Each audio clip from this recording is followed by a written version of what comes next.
নিচে গঙ্গোত্রী, যেখান থেকে আমরা আমাদের আজকে যাত্রাপথ শুরু করেছিলাম। আমাদের সোমেনদা একটা চলে এসছে, এগিয়ে গেছে, আর এই ট্রেল ধরে আমাদের আরও এগোতে হবে ক্যাম্প সাইটের উদ্দেশ্যে। একটু সাদা বরফের পাহাড় হালকা দেখা যাচ্ছে। চলো আমরা আমাদের সাথে সাথে একটু, আমার সাথে সাথে আপনারাও একটু এগোন। একটা ডিসেন্ট মতো দেখা যাচ্ছে। মুশকিল হচ্ছে কি, আমাদের যেহেতু এখন ট্রেকের শুরু, সুতরাং মূলত আমাদের হাইট গেইন করতে হবে।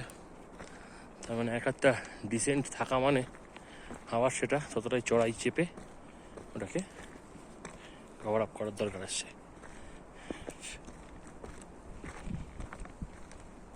ধুলো উড়িয়ে চলেছে ছেলে।